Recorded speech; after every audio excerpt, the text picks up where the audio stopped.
I work part-time for a self-section facility on the edge of town. One of those small, unassuming places with corrugated steel doors and fading orange numbers. The kind of spot you pass without thinking twice. The kind of place people forget things. Or want to forget. My job's simple enough. Unlock units, clean them out, prep them for auction or rental. Sometimes it's just furniture or dusty boxes of tax records. Sometimes it's junk that smells like mildew and regret. And sometimes, if the universe is bored or cruel, it's something else. We don't ask why someone didn't come back for their stuff. Legal says 90 days overdue is abandonment. But there was one unit I'd been hearing about since I started, Unit 137. It had a padlock rusted nearly shut, a chain bolted across it like someone was trying to keep something in, not out.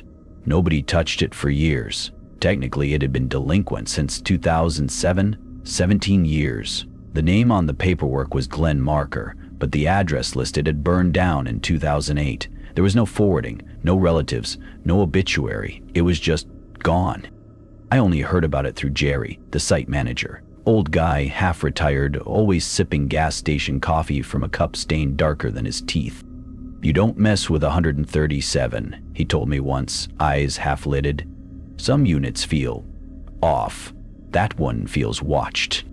I laughed at the time, thought it was just his way of screwing with the new guy. But last week, Jerry got a heart attack scare and finally left for good. And with no one else on payroll, guess who got the list of cleanouts? I should have passed on it, should have said no. But curiosity's a bastard, and I always want to know what's behind locked doors. In the morning, I cracked open Unit 137. The sky was gray and humming with the kind of static that comes before rain. The key we had didn't work. It snapped off in the lock. I had to get bolt cutters from the shed. When I finally snapped the chain and swung the door up, I actually took a step back. It didn't smell like dust or decay. It didn't smell like anything. The air inside was still, too still, like something had been vacuum sealed for decades. Inside were a few pieces of covered furniture, an old dresser, a rocking chair, a standing mirror hidden under a sheet, and dozens of cardboard boxes stacked neatly, all marked with the same thing. I don't know why I whispered when I stepped inside. Maybe it was instinct. Maybe something told me this was a place you entered, not just walked into. The dust wasn't as thick as I expected. In fact, the floor looked swept. Not recently, but definitely not untouched for 17 years. I brushed my hand across one of the boxes, expecting that familiar dusty film, but it was clean. Then I saw the rocking chair. It faced the back wall, just beside the covered mirror. At first, I thought it was just my imagination, but as I moved closer, I could see the cushion was dented, like someone had been sitting in it just minutes ago. The indentation looked fresh. That's when the temperature dipped, I swear. One step closer and I felt it cold radiating off the chair like it'd been left outside in the snow. I called out, quietly, "Hello? Anyone in here?" Nothing. Of course. I told myself I was being paranoid. Lots of units have weird vibes. Hell, some are full of taxidermy, some with dolls, some with boxes of nothing but clipped fingernails. People are weird. I knelt by the nearest box and carefully opened it. Inside were dozens of photographs. Loose prints. No envelopes, no names or dates on the back. Just photos of people. Some in kitchens, some outside homes, some in hospitals. But what struck me wasn't what they were doing. It was how they looked. Every single person was staring straight at the camera. Not smiling, not candid, just staring. Like they knew they were being watched. Like they wanted you to look back. I flipped through maybe 20 photos before one made me stop cold. It was a picture of a birthday party. Late 70s or early 80s, judging by the clothes. A kid with a cake, two parents behind him, a group of friends at the table. And way in the background, near the corner of the kitchen, partially out of frame, stood someone else. Someone Someone with my face. I stared at it for a long time, holding my breath without realizing. The hairstyle was wrong, and the clothing was too, but the resemblance was unmistakable. Same nose, same jawline, even the scar above the right eyebrow. I got that falling off my bike when I was 8. But that photo looked old. It couldn't have been taken any later than 1985. I was born in 1996. The light flickered above me, just once. A fluorescent buzz popped near the back of the unit. I stood up slowly, clutching the photo, and glanced at the rocking chair again. It shifted. It was facing the mirror now. Or stepped back. Fast. The buzzing light blinked again, and then, faintly, I heard it. Creak, creak, creak. Soft. Rhythmic. Like someone gently rocking, back and forth. But no one was sitting there. I turned to leave. No shame in that. Screw the rest of the boxes, screw the auction. Let it rot. But just before I ducked under the half-open door, I glanced once more at the mirror, still covered in the stained white sheet. Something moved beneath it. Not fast. Just the slow shift of a shape, like someone turning. I didn't stick around. I slammed the door down, threw the padlock back through the loop without even bothering to relock it, and jogged back toward the main office. I didn't tell anyone. There was no one to tell, just me and the photos. That night, I laid them all out on my kitchen table, and I stared at each one, looking for more familiar faces. I found another. It was a blurry photo of a hospital hallway. A nurse at the front. Someone sitting in a chair, wrapped in a blanket. And again in the background, reflected in the glass door, there I was. Not me now, me younger, maybe 11 or 12, wearing the green jacket I had in middle school. But this photo had yellowed corners, a timestamp in the bottom corner, 17 March 1992, 4 years before I was even born. And when I flipped that photo over, for the first time, there was something scrawled in blue pen.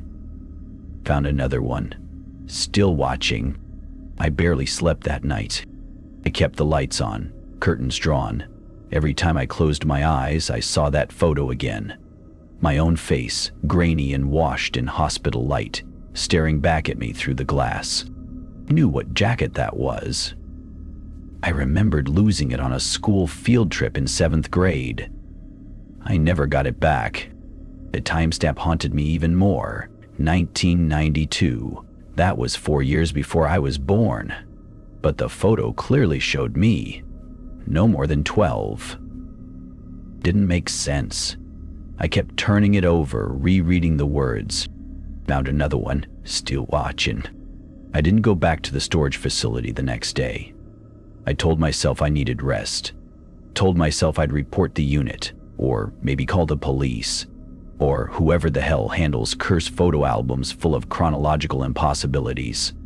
But I didn't do any of that. Instead, I sat on my couch for most of the day, staring at the open box of photos. I tried putting them away, sealing the box again, but I couldn't. They had a pull, like gravity. I kept picking them up at random, hoping for something normal. They weren't normal.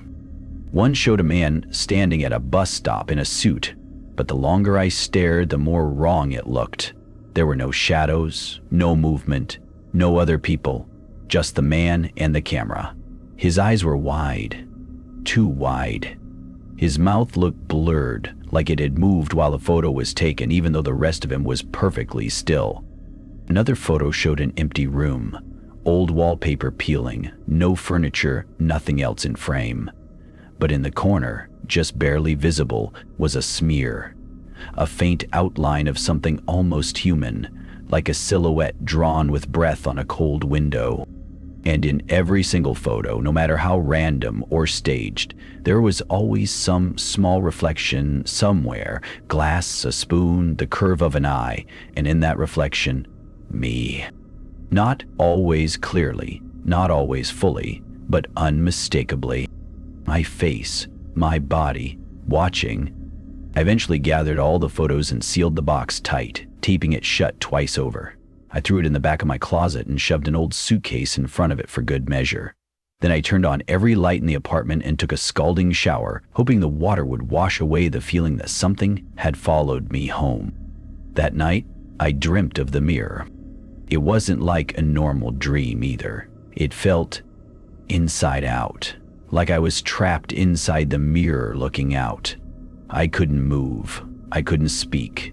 All I could do was watch as someone stood outside the glass, just barely visible through the sheet. They leaned closer, close enough that I should have seen their face. But there wasn't one. Just smooth, pale skin stretched over the shape of a head. No eyes, no mouth, just a finger pressed to where lips should have been. I woke up sweating, heartbeat hammering like I'd run a mile. I didn't go back to sleep. Awakening the next morning, I found a note slipped under my apartment door. It was a torn scrap of paper, yellowed and brittle, like it had been crumpled and smoothed out 100 times. There were just 4 words scrawled on it. Do not look back. No name, no explanation. I bolted down the hall to check the hallway cameras. We had a half-decent security system for once, but when I asked the super to pull the footage from last night, he gave me a confused look. There was a power outage, he said. Whole system blinked out, came back on around 2:13 a.m. Weirdest thing, no storms, no outages reported in the area. 2:13 a.m. That was exactly when I woke up from the mirror dream. Told myself I was losing it, that the photos had messed with my head, that this was just stress, lack of sleep, too much time alone with dusty boxes and creaky chairs. But I didn't believe it. Not really. By Friday, I gave in. I told myself I'd go back to the unit just once more. I needed to see the mirror again, needed to prove that it wasn't some conduit or trap or whatever it felt like in the dream. I brought gloves this time, a flashlight, and a crowbar, because part of me didn't trust the door to let me out again. The storage facility was mostly empty that afternoon. Just a couple people unlocking their units and muttering to themselves while they shuffled around boxes. I walked past them quickly, avoiding eye contact. Unit 137 looked the same as before, except the padlock was gone. Just gone. Not broken, not cut, just missing. I hesitated before rolling the door open. The air inside was even colder this time. My breath fogged in front of me even though it was nearly 60 outside. The light above flickered twice, then held steady. Everything was exactly as I'd left it, the boxes, the dresser, the rocking chair. The mirror still stood in the back, draped under that filthy white sheet. The rocking chair faced it again, and this time there were indentations on the floor, like footprints. Bare. Deep. Leaning from the chair to the mirror, I walked slowly, carefully. My flashlight trembled in my grip. I was maybe 2 feet from the mirror when I reached out and tugged the sheet off in one swift motion. Nothing happened. No sound, no light, no flash of movement. Just the mirror. It was tall, maybe 7 feet, set in a heavy, dark wooden frame with curled floral carvings at the edges. The glass was warped slightly, the way old mirrors are, but it still reflected well enough. I stared into it. There I was. Same jeans, same coat, pale and wide-eyed, flashlight shaking in my hand. But something was off. My reflection wasn't moving right. When I tilted my head slightly, it lagged for a split second. When I blinked, it didn't. And then, slowly, the reflection began to smile. But I didn't. I swear to God, I did not move. The face in the mirror smiled wider, eyes twitching at the corners like it was struggling to mimic emotion. Then, as I stood frozen, it raised one hand and pointed over my shoulder. I spun around instantly, flashlight beams scattering across the unit. Nothing. No one. I turned back to the mirror. The reflection was gone. Just me now, breathing hard, chest rising and falling like I'd just surfaced from deep water. I backed away slowly, never taking my eyes off the glass. When I got to the unit door, I shut it without turning around, locked it. Walked back to my car and sat in the driver's seat for a solid 10 minutes before I even put the keys in the ignition. But when I glanced in the rearview mirror, for a moment, I swear, just a moment, my reflection wasn't sitting in the car. It was still in the unit, still smiling. I didn't go home after that. I drove straight to a hotel off the highway, a cheap place with bad lighting and stale-smelling sheets, but the kind of place where no one asks questions if you pay in cash. I didn't want to be near mirrors. Didn't want to walk past my hallway. Didn't want to sleep in the same room as my closet. It felt like something had followed me, even without the mirror. Even without the photos? Especially without the photos. I thought I was safe there, just a night to regroup, clear my head. But I was wrong. Around 3 o'clock, I woke to a knock on the door. It was not loud, not frantic, just a soft, measured knock. 3 times, then silence. I didn't move at first, just stared at the ceiling, barely breathing. Then came a second set of knocks, closer together this time, urgent. I got up, crept toward the door, looked through the peephole. No one there. I turned the bolt anyway, twice. Then I turned around. The mirror above the bathroom sink was fogged over. I hadn't used it, hadn't even stepped into the bathroom since I checked in, but the glass was steamed up like someone had just taken a long, hot shower. I walked slowly into the room, heart thudding in my throat. I reached for a towel, wiped the mirror, and saw a face behind mine. Not dread behind. No, it was standing inside of the reflection. It was like someone else was in the mirrored version of the room, perfectly mimicking its layout but slightly wrong. The lighting was darker, the angles were distorted, but the face, his face, was unmistakable. Same pale skin, same slicked back hair, hollow eyes that didn't blink. He was the man from the photo album, the one standing by the bus stop. He opened his mouth wide, too wide, and pressed his hand flat against the inside of the mirror, as if trying to come through. That's when the bathroom light flickered. I stumbled backward and knocked over the trash can.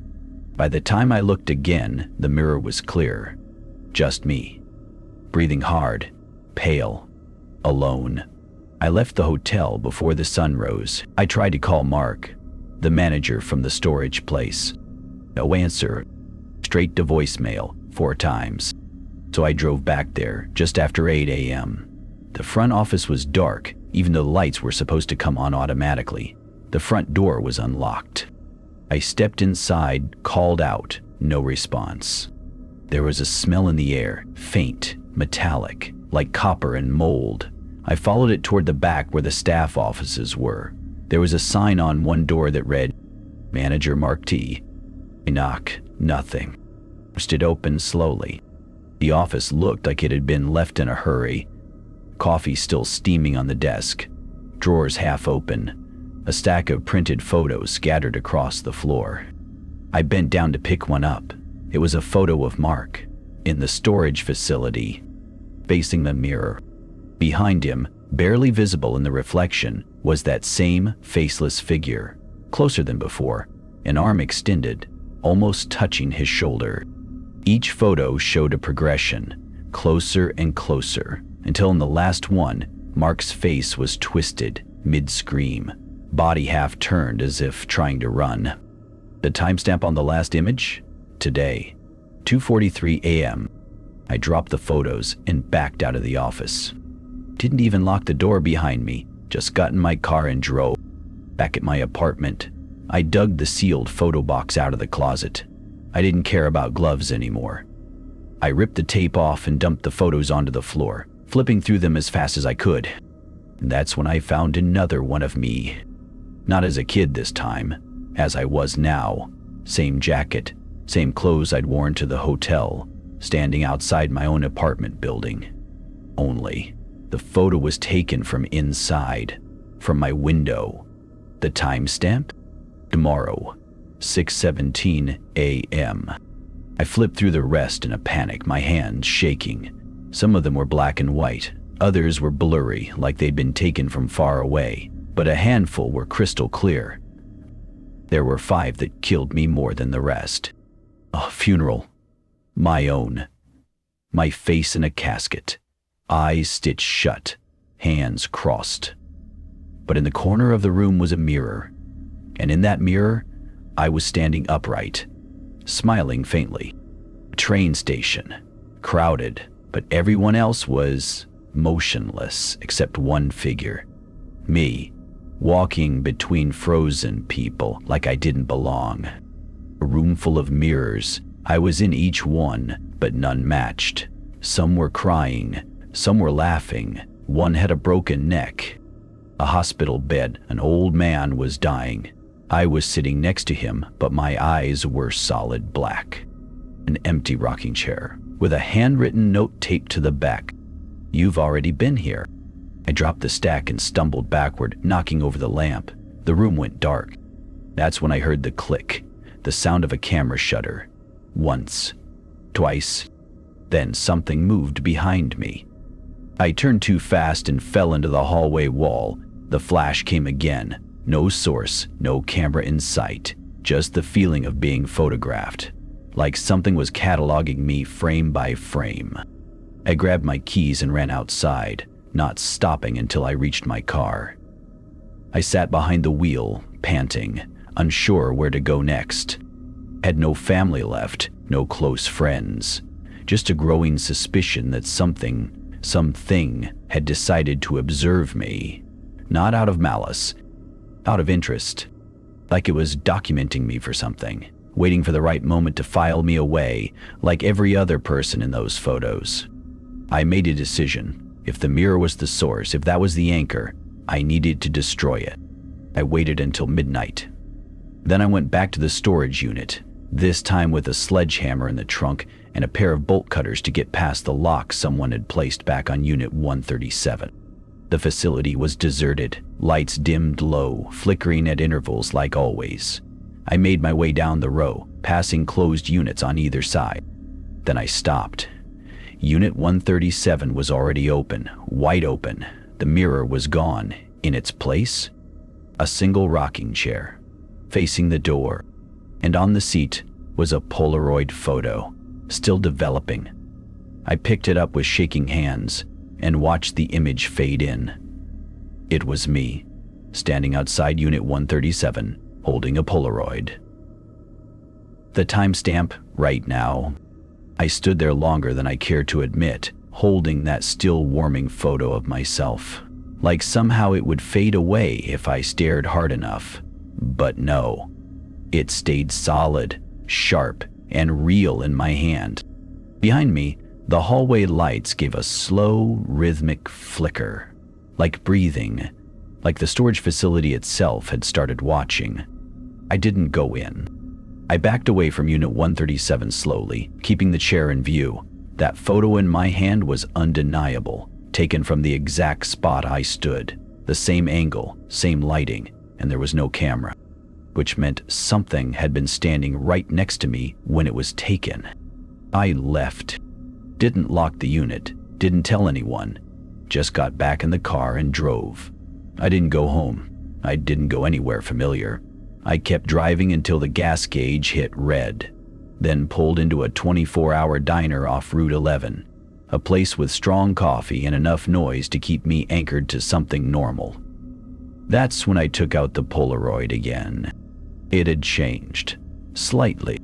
At first I thought my eyes were playing tricks on me, but no, my posture had shifted. My head was tilted a little more to the right now, and my mouth looked almost open.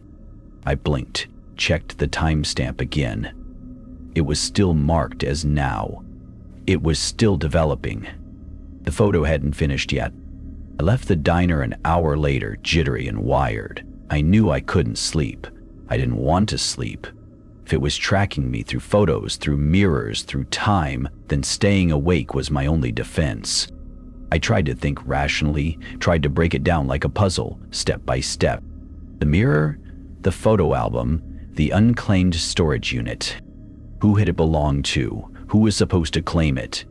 I hadn't asked before. I hadn't thought it mattered, but now I had to know. I called the storage company again, still no answer.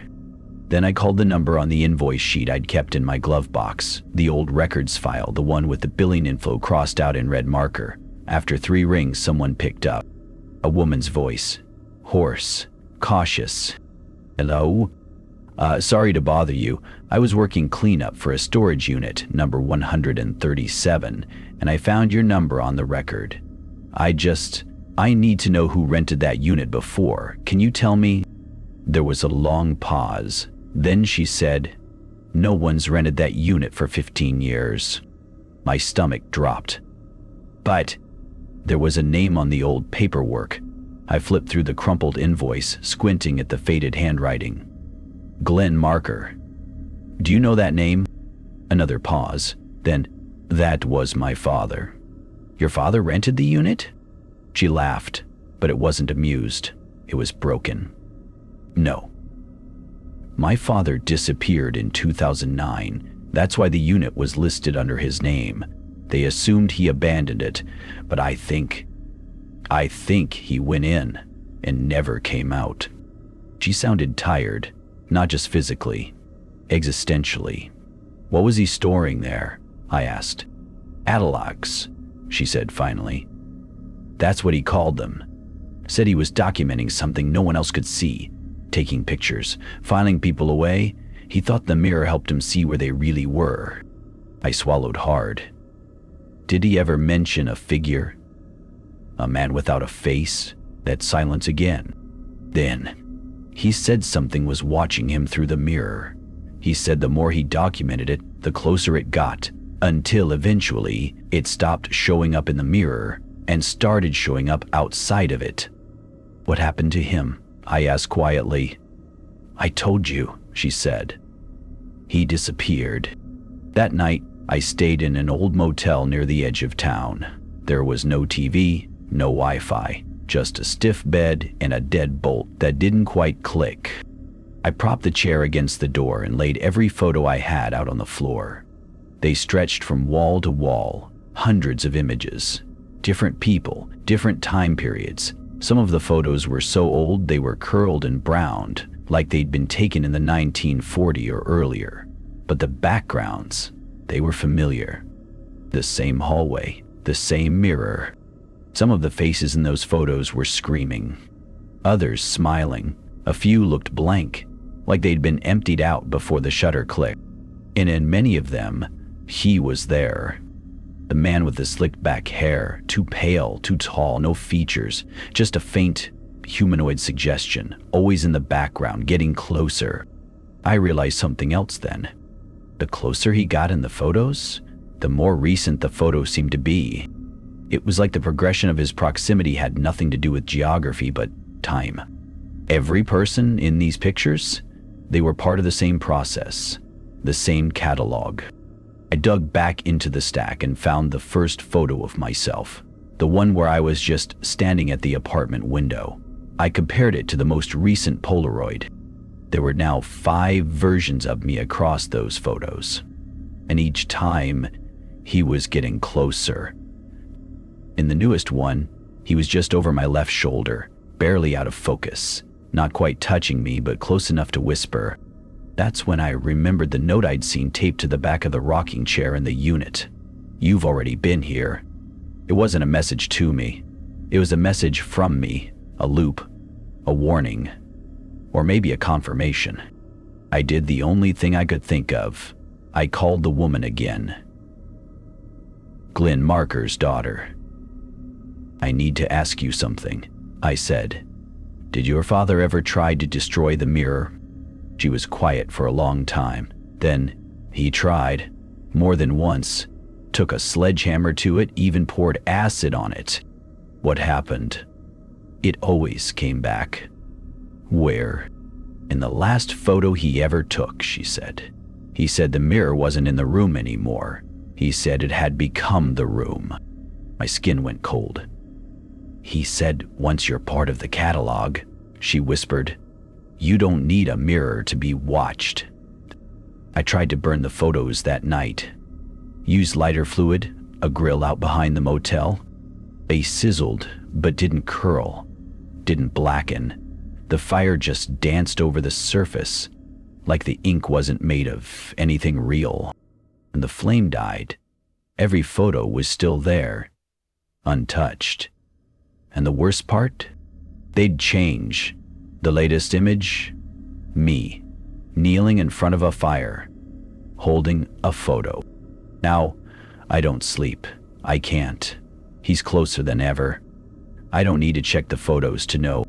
I feel him behind me when I move, when I blink too slowly, when I speak out loud and hear the echo repeat the wrong word. I don't remember how many days it's been. Time has started to bend in strange ways. I get voicemails from myself now, recordings of me saying things I haven't said yet. And every night, without fail, there's a knock on my door. Always 3 times, soft, measured, like someone's trying to take inventory. The knocking came again tonight, 3 times, always 3. No one at the door. Not at the physical door, anyway. But I saw something new in the peephole. The hallway outside the motel was the same as it had always been. Ugly carpet, yellowish walls, vending machine humming by the stairwell. But now, overlaid faintly, like 2 film reels playing at once, I saw something else.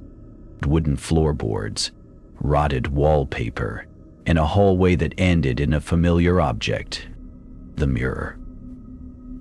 It didn't matter where I went, it always came back to the mirror. Now I think I understand it now. It's not just glass, not even a window. It's a container, something old, older than the storage unit, older than me, older than time. And it doesn't just show you, it sorts you, classifies you, archives you. I think we're all being filed away, one by one. And the people who disappear, they aren't taken. They're organized, filed into the system. A living catalog of souls, expressions, memories.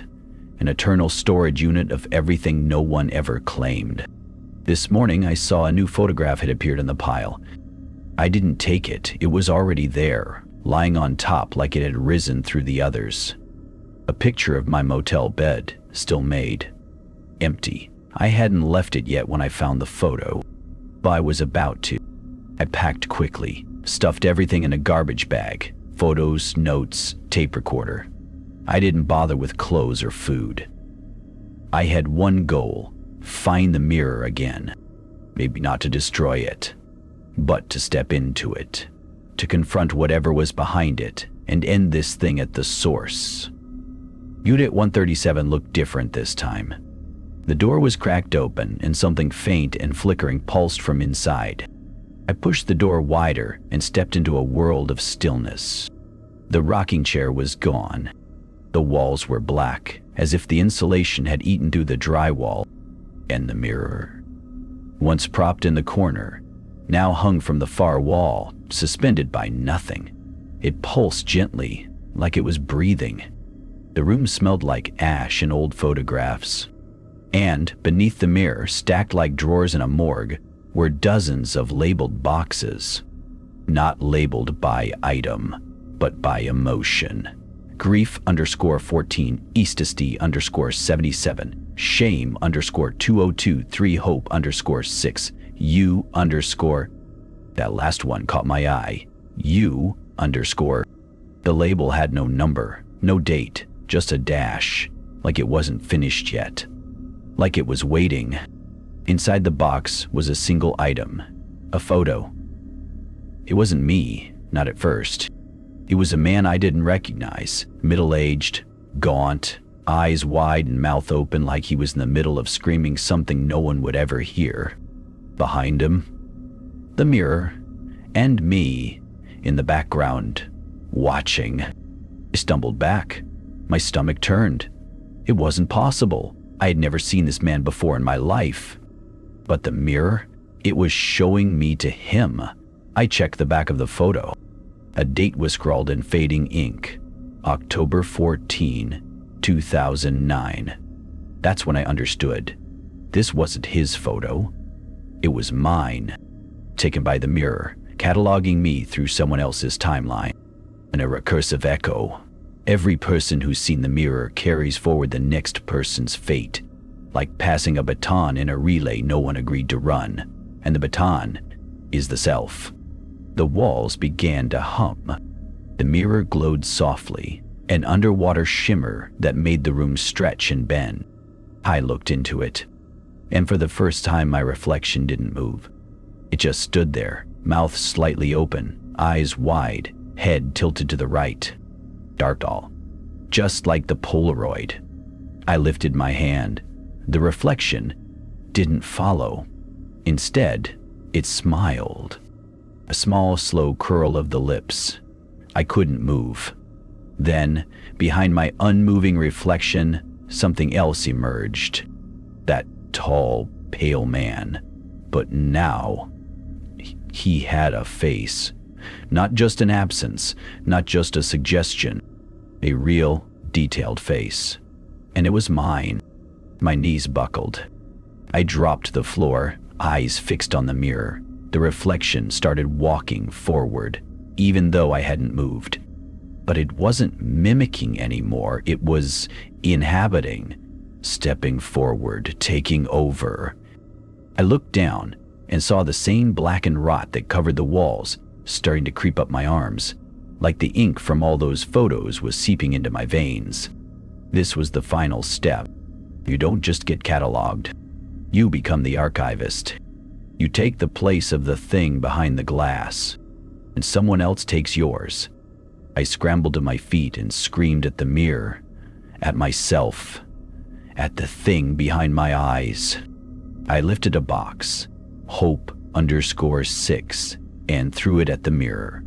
Glass didn't break.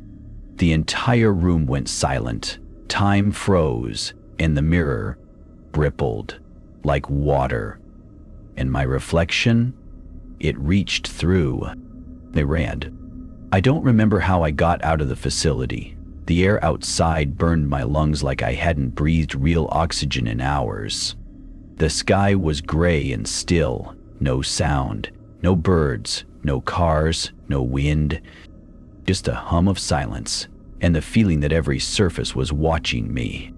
The world had already started to change, like I'd seen too much, stepped out of order, bent the spine of some invisible filing system. Now everything had to be corrected. I'd been in hiding since then. No mirrors, no cameras, no reflective surfaces. I even unplugged the TV, smashed my phone, covered the windows with black paint. But it doesn't matter. I still see it. Every night, in the corner of my eye, every time I close my lids for more than a second. The reflection, smiling, waiting, and that box, you underscore, is not in the unit anymore. Because I think I'm the box now. You know how I knew it wasn't over? Because I got a letter. No return address, just a yellowed envelope slipped under my motel door in the middle of the night. Inside was a single sheet of paper, typewritten, perfect alignment like from an old office typewriter. It said, Senior Retreat, pending. Case file, U_, location, indexed. Intent, ingression scheduled, 1:44 a.m. That was it. No signature, no logo. But that last line, the timestamp, it was exactly 3 minutes from the moment I finished reading the letter. 1:44 a.m. That meant whatever was going to happen, it was already happening. The lights flickered, then went out entirely. The power hadn't gone out because the vending machine outside still hummed faintly. The hallway lights were still on. Only my room was dark, and yet I could see somehow. It was like the darkness itself illuminated the room. Not light, not exactly, more like contrast. I could see every corner perfectly, but the shadows were wrong. They didn't move with me, didn't shift with my angle. And then I realized they were moving on their own. The first shape stepped out of the bathroom. It wasn't the tall man, it wasn't me. It was a child, hair matted, eyes dark and sunken, wearing a hospital gown, dragging something behind it that I couldn't quite make out.